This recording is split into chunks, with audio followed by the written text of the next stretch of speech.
Negeri ini memanggilmu kawan, belajar bergerak berbagi untuk negeri. Guru penggerak majukan pendidikan, guru penggerak menghamba pada murid, kreatif rancang pembelajaran. Selamat siang Pak Ono. Selamat siang Bu Eni dan Pak Tri. Ini Pak, mohon maaf mengganggu waktunya. Juga Bapak nih, kami dari JKT yang akan tuju itu ada tugas untuk belajar dengan Bapak Kepala Sekolah, sekaligus untuk melakukan tugas kami untuk mewawancarai Bapak terkait dengan bagaimana pengambilan keputusan Bapak sebagai kepala sekolah di sekolah ini. Ini nanti khususnya di dalam pengambilan keputusan itu ada dua, di antara dilema etika dan rujukan moral. Kalau dilema etika itu kan antara benar dan benar, kalau rujukan moral itu yang benar dan salah. Kalau yang benar atau salah kan mungkin Pak Ono sudah tahu ya apa yang harus diputuskan. Itu yang masih jadi dilema, mungkin kami sendiri juga di pembelajaran itu sering mengalami bingung antara memilih salah satu nilai kebajikan, soalnya keduanya itu sama-sama benar gitu. Yang pertama ini selama ini itu bagaimana Bapak dapat mengidentifikasi kasus-kasus yang merupakan dilema etika atau rujukan moral. Ya Pak Tri dan Bu Eni, ini sebenarnya kan kasus-kasus yang terkait dengan etika dan moral ini sebenarnya ya terkait sekali dengan hubungannya dengan hati nurani ya, kebanyakan dengan itu. Makanya ini terkait dengan kasus semacam itu biasanya agak sulit ini dalam kita memberikan satu keputusan. Tetapi kan kita harus punya acuan, kita harus punya pandangan, dan kita juga mau tidak mau dipaksa harus membuat satu keputusan, ya kan? Dimana keputusan tersebut tidak boleh membenarkan di satu sisi dan tidak boleh juga menyalahkan di sisi yang lain, sehingga tidak ada yang merasa dirugikan. Kalau dalam mengidentifikasi kasus ini, misalkan di dilema etika ya atau rujukan moral melalui nilai-nilai bertentangan, maka jika kita bertentangan semuanya benar ya, kita bertentangan semuanya benar, itu adalah dilema etika. Sedangkan jika nilai itu bertentangan antara benar dan salah, itu yang disebut sebagai rujukan moral ya. Maka ya kita bicara dengan hati, ya, kita bicara dengan hati sehingga kita bisa mengambil keputusan yang terbaik. Ya, ini sebagai pembukaan aja ya. Kalau selama ini kan Bapak sudah beberapa tahun menjadi kepala sekolah, itu khususnya yang dilema etika itu kan antara yang benar dan benar itu. Nanti dari Bapak sendiri yang menghentikan tadi, dari hati nurani harus mempertimbangkan ini dan itu, bagaimana Bapak itu menjalankan pengambilan keputusan itu di sekolah ini atau yang ini kebetulan di sekolah lain itu, terutama untuk kepentingan yang sama-sama nilai benar untuk yang bertentangan itu. Ya. Kalau dalam pengambilan keputusan, yang jelas kalau di sekolah itu katakan ada dua kepentingan ya, katakan ada dua kepentingan yang memiliki satu tingkatan yang sama. Dua kepentingan itu, yang pertama, apakah itu harus dilaksanakan semuanya ataukah boleh ditinggalkan salah satu? Itu juga menjadi satu pertimbangan. Kalau itu harus dilihat dari salah satu, boleh dilaksanakan salah satu, yang satu tidak boleh, maka kita harus mengambil skala prioritas ya. Mana yang harus lebih didahulukan. Tetapi kalau semuanya harus dilaksanakan, nah ini dengan berbagai macam pertimbangan. Yang jelas pertimbangan tersebut kita kan punya wakil ya, intinya kita punya wakil dan kita kan negara demokrasi ya, maka dalam pengambilan keputusan juga harus melibatkan terhadap orang-orang yang sudah kita percaya dan layak untuk pendapatnya itu diambil untuk membantu mengambil kesimpulan. Sehingga kalau diperlukan dua itu bisa jalan, maka kita juga mengambil atau perlu memusyawarahkan hal-hal tersebut kepada yang mereka yang memang berhak untuk memberikan pendapat kepada kita, sehingga kita dalam mengambil keputusan itu tidak timpang, tidak timpang, dan semuanya bisa berjalan baik, semuanya bisa berjalan beriringan. Begitu Pak Tri. Ya, berarti tadi ya Pak, untuk di mana ada dua kasus yang sama-sama benar, atau mungkin salah satu bisa diprioritaskan lebih dahulu, nanti kan ada beberapa langkah-langkah yang perlu diambil. Kemudian ini Pak, untuk pertanyaan berikutnya, kira-kira untuk langkah-langkah atau prosedur yang seperti apa, mungkin urutannya ya Pak, yang bisa dilakukan Bapak untuk mengambil keputusan yang tadi mungkin memerlukan bantuan para pemangku seperti wakil kepala, itu mungkin langkah-langkahnya seperti apa Pak untuk lebih jelasnya?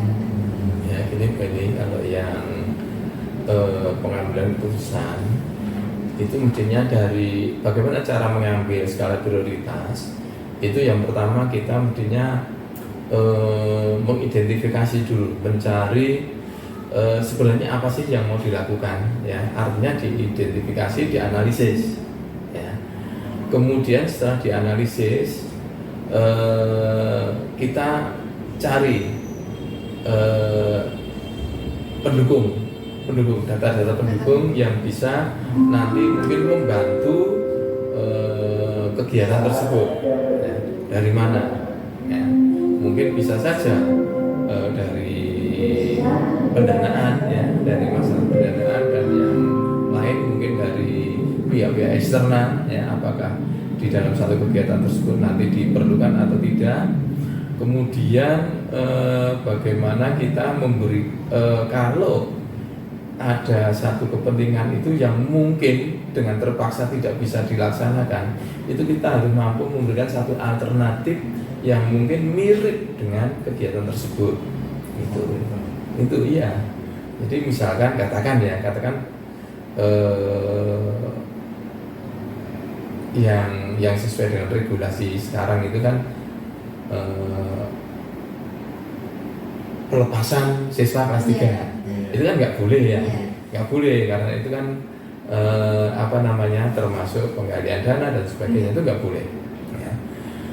Nah, bagaimana kita menyiasati agar pelaksanaan tersebut bisa terlaksana, tetapi tanpa menggali dana, tetapi acara tersebut bisa dilaksanakan dengan baik. Katakan bisa dengan cara upacara lah, dengan cara apel bersama, atau kegiatan apa yang bisa menunjang atau nanti bisa menampilkan aspirasi dari anak-anak tersebut, ya.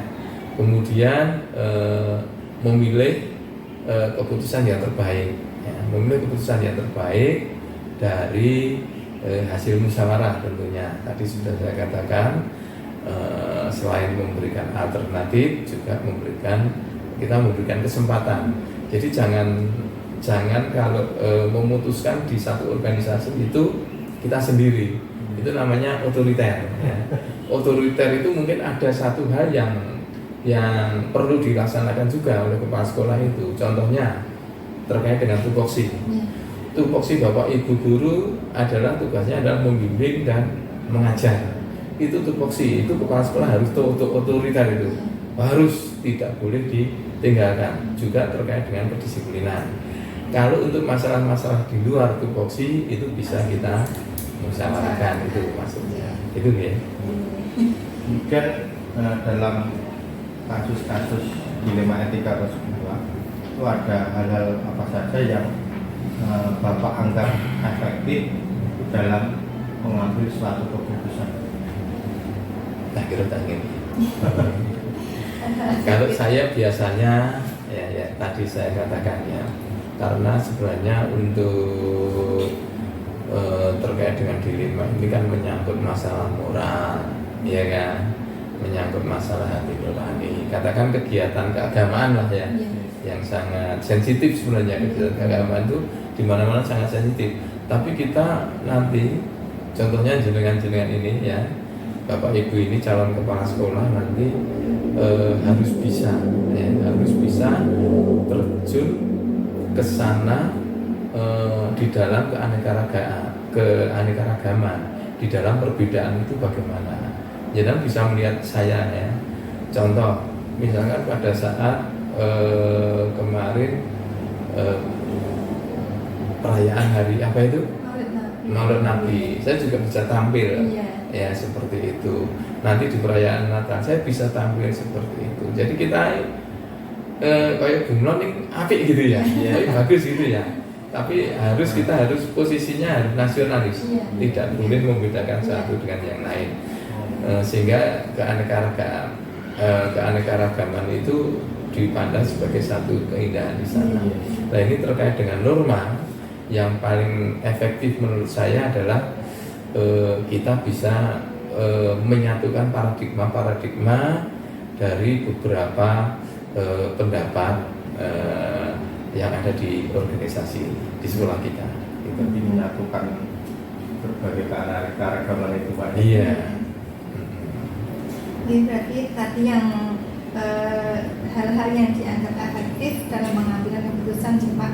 Berikutnya, kira-kira hal-hal apa saja yang selama ini merupakan tantangan Bapak dalam pengambilan keputusan apabila terjadi kasus pada dilema etika yang benar dan benar tadi Pak. Tantangannya mungkin Bapak dalam mengambil keputusan itu. Saya jawab apa ya? Tantangannya Antara memilih yang benar dan benar. Ya. Sebenarnya kalau kita itu sebentar ya Bu, nanti diedit ya. Iya. Sebenarnya kalau kita itu ya, apalagi jenengan, kalau saya itu sebagai kepala sekolah mestinya sudah mengalami perjalanan bagaimana saya mau dibentuk menjadi kepala sekolah. Itu ya melalui diklat, melalui magang dan sebagainya. Dan nanti jenengan juga seperti itu di guru penggerak itu kan digembleng berbagai macam permasalahan ya untuk bisa tampil, untuk bisa memberikan satu perubahan. Di dalam satu pengambilan keputusan ini adalah satu hal yang sangat penting sebagai top manager ya, karena itu yang menentukan hidup dan matinya satu organisasi itu. Yang jadi tantangan saya itu yang paling berat itu adalah bila apa yang sudah kita putuskan itu kurang mendapatkan dukungan. Itu saja, kurang mendapatkan dukungan ya. Kita kan sebenarnya sudah berupaya, katakan ada satu permasalahan ya, pilih mana, ambil skala prioritas, kemudian sudah ditetapkan ini, tapi ternyata ada beberapa dari kawan-kawan itu yang memang ya katakan 1000 itu satu mesti ada yang ini, yang itu mesti ada. Nah ini yang harus kita luruskan, kemudian kita ajak, kita rangkul bersama. Jadi tantangannya seperti itu. Bagaimana cara kita ya mengajak mereka yang mungkin di awal itu kurang sejalan ya, artinya di dalam masalah tersebut ya. Nah itu bagaimana kita merangkul mereka agar bisa menyatu dengan kita. Itu sulit, sebenarnya sulit sekali karena itu masalah karakter. Iya karakter juga, termasuk karakter, termasuk pendirian itu ya, punya prinsip seperti itu. Itu dilema ITK ya, pasti ada. Dengan berbagai macam karakter banyak sekali. Iya, kita harus tahu. Kalau untuk pengambilan keputusan itu Pak, biasanya Bapak punya waktu khusus dalam penyelesaian atau langsung diselesaikan di tempat itu? Saya biasanya kalau dalam mengambil keputusan saya tidak pernah gerusa-gerusu. Jadi kita sebagai manajer itu tidak boleh. Kita sebagai top manager dituntut untuk cerdas yang pertama. Yang kedua dituntut untuk bertindak cepat. Jadi apapun permasalahan sebisa mungkin secepat mungkin harus terselesaikan, ya, harus terjawabkan. Itu kuncinya. Sehingga tetapi kita juga tidak boleh secara gerusa-gerusu mengambil keputusan tersebut. Yang penting ini selesai, sudah. Itu enggak. Kita harus melihat nanti setelah kita mengambil keputusan itu bagaimana nanti ke depannya. Itu yang perlu dilihat, ya. Dirasa sekarang dianggap sudah selesai, tapi ternyata memunculkan efek atau akibat di belakangnya, jadi malah muncul masalah baru, ya sama saja itu malah membuat masalah. Nah, sehingga yang pertama tadi, ya, kita mestinya butuh waktu, ya, butuh waktu tetapi tidak lama, ya, sesingkat mungkin. Tadi sudah saya katakan di depan. Yang kedua, kita perlu berdiskusi, ya, kita perlu mendiskusikan, perlu memusyawarahkan hal tersebut, kemungkinan apa nanti yang akan terjadi setelah kita mengambil keputusan. Ini penting sekali. Sehingga secepatnya, ya, kalau ditanya waktu, ya kita secepatnya, tetapi tidak boleh gerusa-gerusu itu aja, ya. Tapi harus tepat, ya. Karena apapun yang kita putuskan itu menentukan jalannya organisasi. Ini itu yang sulit, Pak. Harus cepat dan tepat itu yang. Iya, itu penting, ya. Jangan sampai memunculkan efek yang merugikan untuk organisasi ini. Berikutnya Pak, adakah seseorang atau mungkin faktor-faktor yang bisa mempermudah atau membantu Bapak dalam mengambil keputusan dalam cerita etika mungkin? Maksudnya? Adakah ya mungkin pihak yang membantu gitu, yang tadi mungkin diajak diskusi dulu sebelumnya. Ya. Sebenarnya kan kalau kepala sekolah itu pembantunya banyak, ya. Jadi satu kepala sekolah itu bisa diwakili oleh satu orang KTU dan 4 orang wakil kepala sekolah. Itu sudah lebih dari cukup, ya. Kalau kita mengambil keputusan, ya, sebenarnya bisa secara otoriter kita putuskan sendiri, bisa, ya. Tetapi yang jelas apa gunanya, ya, kita memiliki wakil kepala sekolah, memiliki bapak ibu guru, ya, kalau tidak kita manfaatkan untuk kita gali juga, ya, apa kemauan mereka, kemudian persepsi apa mereka, disatukan dengan keinginan sebagai kepala sekolah, bukan saya, tapi kepala sekolah, top manager itu memiliki ingin apa toh, mau dibawa kemana sekolah itu, ya. Selain mereka juga ada konselor, ya, biasanya seperti itu. Jadi kepala sekolah punya konselor itu. Jadi mungkin suatu saat, ya, ada satu permasalahan yang sulit kita pecahkan bersama. Konselor kita adalah pengawas, yang pertama. Yang kedua adalah di dinas pendidikan, ya, di cabang dinas atau dinas pendidikan, itu konselor kita, ya. Itu orang-orang yang bisa kita mintai bantuan. Itu Pak Win. Ya. Alhamdulillah Pak, sudah mulai ada titik berat dari kami untuk belajar dari Bapak. Dan yang terakhir, mohon dari Bapak memberikan kesimpulan pada kami, ini untuk nasihat atau saran buat kami untuk kedepannya, agar kami bisa meniru seperti Bapak dalam mengambil keputusan. Tidak seperti tadi Pak, kalau kita dapat kesimpulan itu cepat dan tepat, itu yang masih saya pikirkan bagaimana caranya nanti. Jadi minta mohon sarannya, masukannya, kesimpulan dari pembelajaran hari ini. Oke.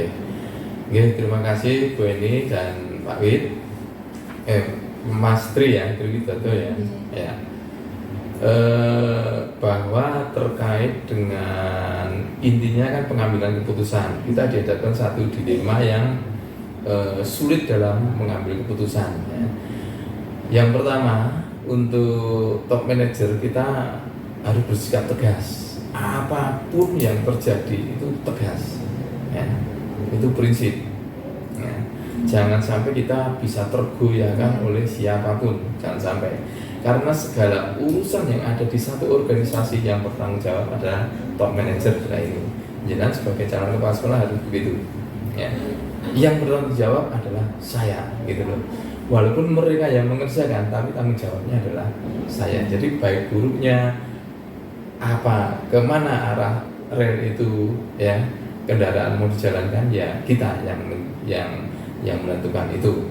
Ya, kemudian yang kedua, ya, kita harus memiliki sikap yang selain tegas tadi, sigap, cerdas.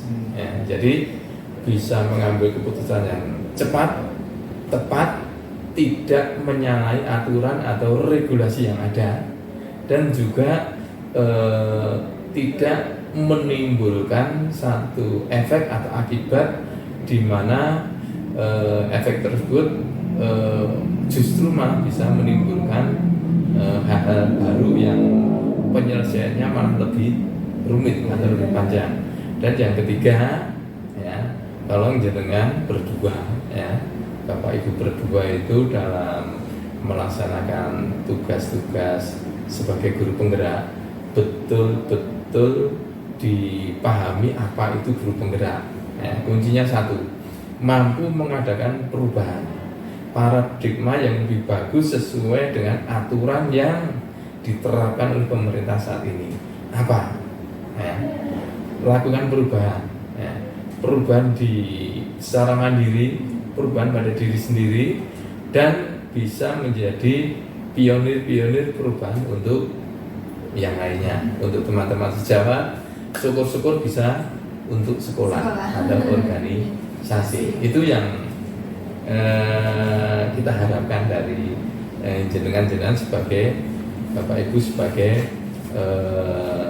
calon kepala sekolah, calon guru penggerak. Iya, calon guru penggerak itu kan nanti hasilnya ke sana. Karena regulasi sekarang kan begitu, kepala sekolah harus diambilkan dari guru penggerak. Gitu, Pak Triwit dan Bu Eni. Terima kasih Pak untuk pembelajaran hari ini. Banyak sekali pembelajaran yang kami dapat dari Pak Mono mengenai pengambilan keputusan. Juga kedepannya saya juga mungkin Pak dosen Pak Natri, saya dengan ini akan terus harus belajar dengan Pak Mono, dengan guru rekan-rekan dan lain-lain. Terima kasih atas waktunya. Bu ini ya, semoga nanti kita berdua bisa menyelesaikan pendidikan dan latihan ini dengan lancar dan tidak ada. Amin. Ya pun, saya doakan semuanya bisa selesai dengan baik dan besok bisa mendapatkan sesuatu yang berfaedah untuk jenengan berdua, untuk Bapak Ibu berdua, dan juga untuk bermanfaat. Jadi kemanfaatan dan kebermaknaannya untuk teman-teman sejawat dan juga untuk sekolah kita. Itu ya. terima kasih. Gitu ya. Terima kasih.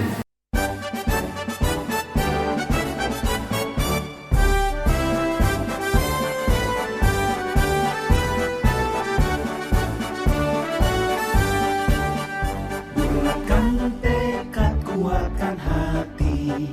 Negeri ini memanggilmu kawan. Belajar bergerak berbagi untuk negeri. Guru penggerak majukan pendidikan.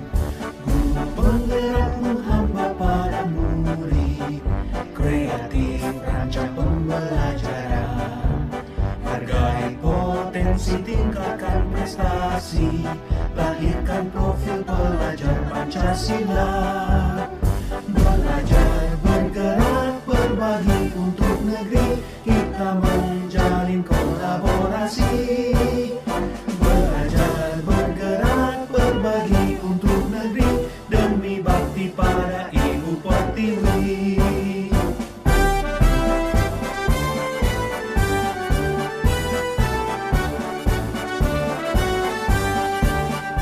Bulatkan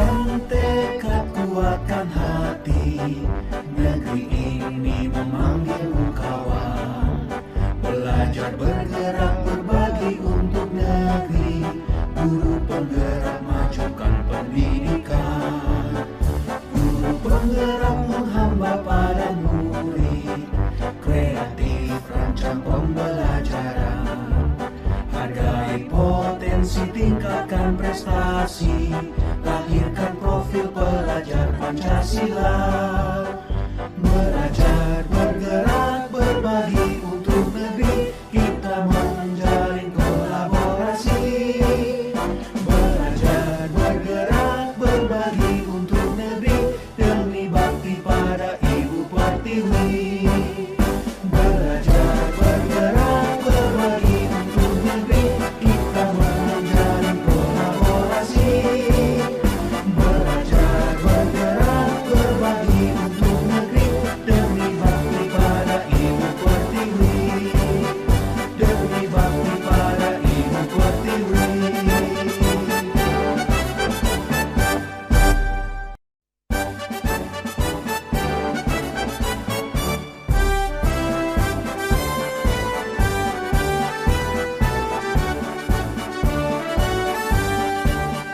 Bulatkan tekad, kuatkan hati, negeri ini memanggilmu kawan.